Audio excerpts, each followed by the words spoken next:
it's an interesting thing. They're thousands of years old as far as we know, you know, from St. Brendan and all the kind of big expeditions, and we're, you know, some of our friends up in Newgrange are kind of proving that they, you know, 5,000 years ago that they used kind of curragh based skin boats to bring the stones up from Wicklow up to Newgrange. So I suppose it's as old as you want them to be from our point of view. So I've done a bit of reading on curraghs, and I was obviously as a kid aware of the Tim Severn voyage as well, you know, which was supposedly taken in Greenland and northern Canada. So that was the biggest epic kind of journey by curragh that I was aware of.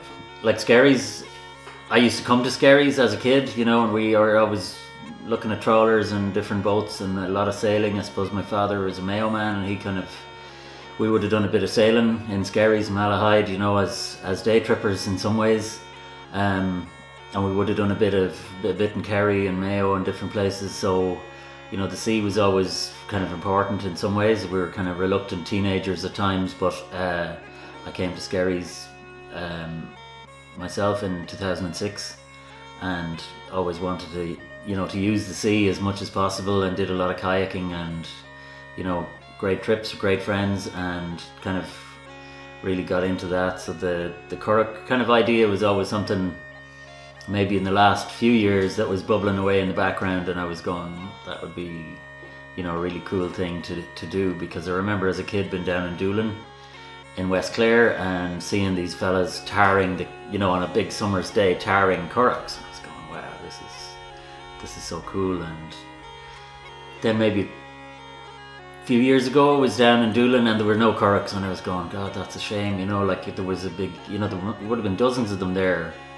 in Dublin, kind of stacked up on top of each other, like, you know, like beehives. And then you go there, you know, 20, maybe 30 years later, and there's nothing, and you were thinking, well, you know, they need a bit of revival. So because of, you know, I was very influenced by Clive O'Gibney, who's kind of a master builder, and he's the guy that built this huge Bovinda boat, which we were kind of watching when calling over to his place. So he kind of lit the fire on my ideas about curraghs in some ways, and seeing a person so committed to doing it. And he was very close to, you know, where my workshop is, and, you know, I got involved in doing a repair job on a Torrey Island curragh there a few years ago, and my son was involved for some of the, you know, you go over at the weekend and see how he's doing it, and it was a great thing to get involved in that. And you could see that whole thing of the community workshop, and he'd have guests over, and people that had come from Germany and people that had come from everywhere, but people were very, you know, enthused. And, you know, and then he was also doing a lot of it through Irish, so we were kind of using the Cúpla Focal with Clive, and, you know, his family would be fluent Irish speakers, and you know, it was a real way of engaging in Irish culture as well. And I suppose that lit my kind of idea thing. And then coming up to 2016, there was a project which was with the National Museum, and they were asking for ideas for things that were to come up, and I did a bit of further research and did a bit of a proposal for that, and it came second in there. You know, it was a finalist anyway, and it didn't win the funding, which would be to go around the country, investigate all of the different curragh styles, and redesign one and rebuild it, and then publish the plans and make it a kind of a national project, was my kind of ambition about it. And of course, you need time, money, effort. So the thing that we did here now in Skerries was just more of maybe a more modest outlook on it, but, you know, kind of acting local and thinking global was a kind of a part of it, that it could actually, you know, it could grow. It has potential to be a thing that people around the coast or anywhere around the world could actually do with their friends, and, you know, get engaged and see the benefits of all this sort of people working together. And, you know, it's not rocket science, but it's, you know, it can be tricky. But, you know, the lovely thing about curraghs was that they were designed to be made by just normal people rather than real specialists. So that was the real cool thing about, you know, it had to be sort of built by kind of normal men and women, I suppose, in different communities. This one, We looked all the way across we looked right from Donegal down to Kerry at the different styles, and it was kind of, there were some of the drawings from the 1930s and the 1950s that were actually done. There were very few sets of drawings, but there was one really good drawing of a Kilkee currach, which had it had a kind of a lovely curve on it. You know, some of the Kerry ones are the kind of straight and then they go up like that, and then some of the Iron Isle ones are kind of more like a banana, and then some of the Achill ones are kind of pointy but didn't have that style. And I was very attracted to the Clare style or the Kilkee style, and then also there were elements of Achill that I liked, but the Achill people had 2 pins instead of 1 pin for the tholes, you know, for the oars to go between them. So we kind of stuck on the kind of Iron Island style, or that other style for the pins, as in a single pin, but the kind of shape was more Clare than anything else. But we picked out little bits of Connemara and Mayo, and maybe lesser extent a bit of the Navogues and Kerry, even though they think they're the best, but we beg to differ. So that's the shape, you know, and it is kind of quite curvy, but it's definitely designed to handle some waves, you know, in terms with the pointy nose, and that was deliberate rather than making a very straight one, or really, you know, the kind of straight racing ones didn't really look the part for me. The first stage was drawing it up, trying to break down all the components and get it all itemized and have a kind of a plan before all the group kind of came together. So that was done at the kitchen table here, and over a couple of nights, over a weekend, I suppose, was the main part of it, and then a lot of research behind it. Then we started by laying out getting the materials in the timber yard up in Duleek. We got the cork larch from Flanagan's, and we started to chalk up the markings on the floor. We chalked up the markings on the floor to make it, to see what size we were going to go for and how the curves would work.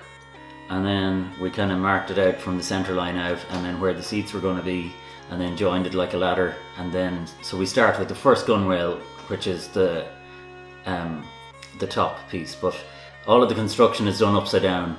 So sometimes you get things wrong because it's upside down and you're not able to think upside down. But the gunwale number 1, or the top lip of the boat, was the first bit, and just we started to construct from that. And then you bring the second one down as a parallel, and we kind of had to use the seats to form the curve that goes like that. So, you know, you put in the stern and the 3 or 4 seats, and that kind of takes the first shape, and then you build everything off that. So then, after doing the gunwales and kind of joining them together with little kind of blocks and pinning them with solid beach dowels, and then wedging those dowels in to make them very strong. So that's the full strength of the boat. And we were trying to do it with less material than usual by, you know, just doing over 2 inches wide, when sometimes boats would be, you know, we're trying to keep weight down but try to keep the strength up. So we put on all of the little stanchions or blocks, and then we started to steam the ribs. And of course those guys were pretty tricky, but we got going. We made the jigs, so the steam bending jigs were made.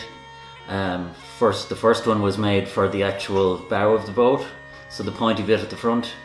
That was probably the heaviest bit that had to be steamed, and that was a big 3-inch kind of big lump of not a railway sleeper, but a big log that was bandsawed. So some of the stuff was bandsawed in the workshop, and then brought to Teddy's shed, and then we'd start steaming it up and trying out with lots of clamps.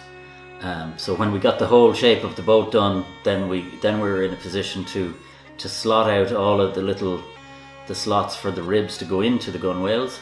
And then I think we'd something like 30 ribs to be done off different jigs. There were probably about 5 or 6 different jigs, progressing from the wide bit of the boat, and there were 15 or 16 of them that were exactly the same. And then as they got forward, everything had to be kind of adjusted sometimes to fit them in, and to fit them into the slots that were chiseled out. So there was a lot of chiseling and drilling in order to fit the ribs in. And then of course then you start putting on the top, the facings, I suppose, of the larch strips, that some of them had to be jointed, you know, to make them long enough for the full 20 feet of the boat. So so there was a lot of long skinny bits, you know, lats that had to be put on, and then they were all put on with copper nails. So that was a kind of a two-man job where we had to have one person on the outside hammering and another person holding the thing to not split the nails, and then knock them over to, you know, to lock them home. So that was kind of nice because it was a traditional way of doing it, and there was a lot of collaboration, so we had to work as a team. And of course, after that, after we did all the lats and created the whole structure, then we had to seal it all up.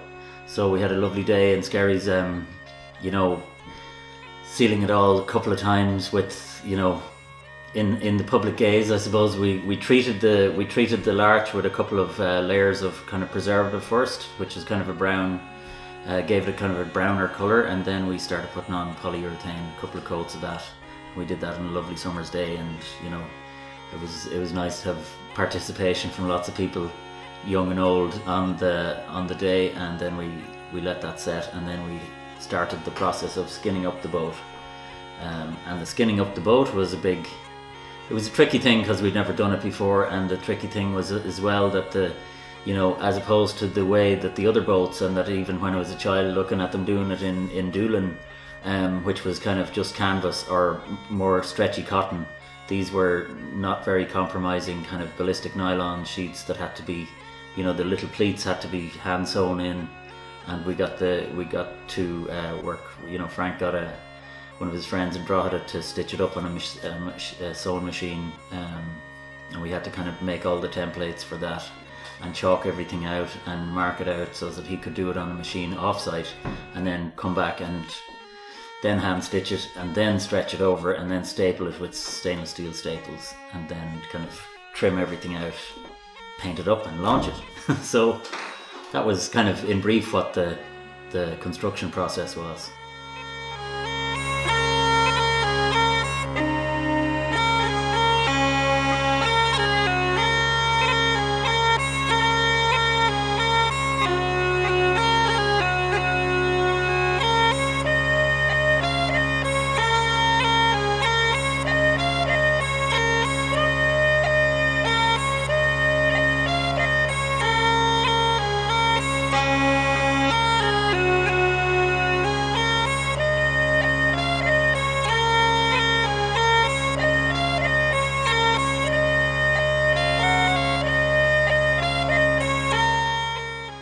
The launch was great because we knew we wanted to do some sort of lula kind of, you know, big statement. We'd spent the winter in the shed pouring over this thing. We'd put a lot of work into it, you know. I'd kind of painted it up that weekend. We chose a certain weekend. It was always tight time-wise, but we wanted to get it done for the, you know, for the summer and get it on the water before the end of July, I think. So we called the date and went for it, and then, you know, we got the whole crew to assemble, and we brought the boat out of the shed and had it out on the beachfront, and then Dermot decided for us that we'd walk right the way down the main street of Skerries in a very, I don't know, liturgical kind of, it was more like a Corpus Christi parade with people holding oars in the air, and we had Frank out with his bell, and we got Billy O'D to bring down one of his larch tree,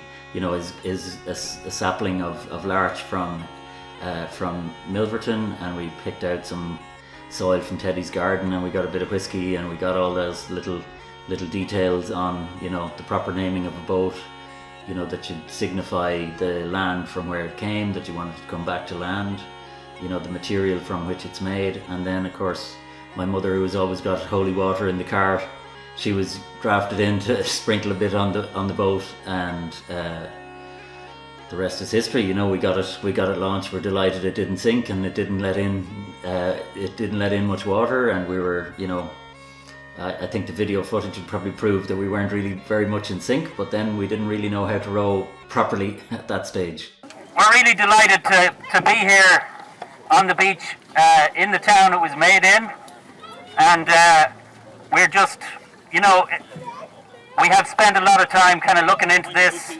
as sea kayakers and people we did a lot of trips around Ireland, looking at Achill Island and Clare Island and Donegal and various places. This boat here is an actual, it's a hybrid between the Mayo style, the Galway style and the Clare style. So the shapes are kind of closest to that. Now there's a few Kerry people probably in the audience saying, well, why didn't you do a Kerry one? There's a tiny touch of Kerry in it, but it's probably more the West Coast that has influenced us, around Connemara, Achill and County Clare. Well, my name is Kevin O'Sullivan and I've been living here for the good to 20 years. I'm a blow-in, originally from the north side, heavily involved in water sports, kayaking, windsurfing, kite surfing over the years. And I got wind of this build, the potential build, a few years ago when Shane had mentioned it to me on a kayak trip. So I thought it was a great idea and ended up being a part of this team of 8 men, which really appealed to me because I just like the idea of a mehel, which is the Irish thing for sort of getting together to take in the hay and all that type of stuff. And I knew we were very different characters as well, so I knew that was going to provide an interesting platform to build a boat from, and we have done it and it's been amazing.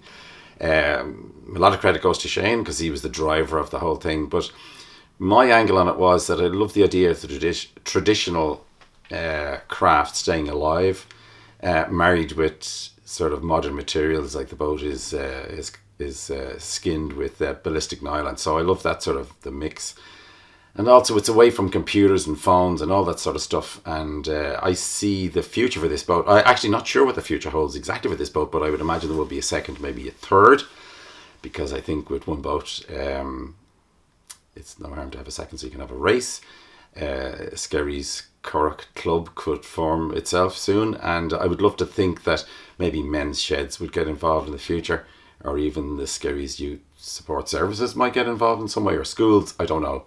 So I like the fact that even though it's something that we're dragging back from history, that it has a huge future. The build was very good. We met once a week up in our friend's garage. Teddy bought a house on the South Strand here, just up the road from here. And it was a reasonably sized garage, so as soon as he bought the house, we sort of nabbed it as a place to build the boat. And there was all sorts of steaming and bending and twisting. And whereas in my past I was an aircraft mechanic, I had no experience really of working with like a craft like this with timber and stuff. And we managed to break a few pieces of wood on the way. It didn't seem to dissuade Shane. But the whole project was amazing because at the early stages of the project, it didn't look really that it was possible to build a boat out of the stuff that we had, and it was amazing to see it transformed. The launch day was incredible. We carried it up through the town on our heads, as per the Paul Henry paintings of old, and right up past Blue and the strip up by the harbour. And it had a magnetic effect because a lot of people who were drinking outside Blue and Stoops joined us on the beach. And it was a very touching moment when it was launched with Shane, with Teddy, whose garage it was, and the elder lemon in our crew, Frank, aboard. And while recounting it to someone recently, the whole thing, I actually got quite emotional. I couldn't really put my finger on it, but there's something very Irish about the whole thing that really appealed to me, that I had unexpectedly touched on. The fact that it's an old craft, that it was used down the west of Ireland, that it was our own design, that it was a new take on an old craft. So yeah, I'm very hopeful for the future for this project, Okay. In 1874, on March the 18th day, we hoisted our colours to the top of the mast, and for Greenland fought away brave boys, and for Greenland fought away. The lookout on the mainmast he stood, his spyglassy in his hand. There's a whale, there's a whale, there's a whale fishing right, and she blows at every span, brave boys, and she blows at every span. The captain stood on the quarter deck, the ice was in his eye. Overhaul, let your jib sheets fall, and go put your boats to sea, brave boats to sea. The boats were more than the men put out. The whale was full in view. Resolve, resolve, were those whaler men bold, for to steer where that whale fish blew, right boys, for to steer where that whale fish blew. The harpoon struck and the lines played out with a single flourish of his tail. Broderick, you capsized our boat and we lost 5 men, and we did not catch that whale, right boys, and we did not catch that whale. The losing of those 5 jolly men, it grieved our captain sore, but the losing of that sperm whale fish, how it grieved him 10 times more, brave boys, how it grieved him 10 times more. Oh, thank God, our captain did cry, our winter stars to appear, and it's time we left this cold country, and for the homeland we did steer, brave boys, for the homeland we did steer. For Greenland is a barren land, a land that bears no green, where there's ice and snow, where the whale fishes blow, and the daylight seldom seen, brave boys, and the daylight seldom seen. Great stuff.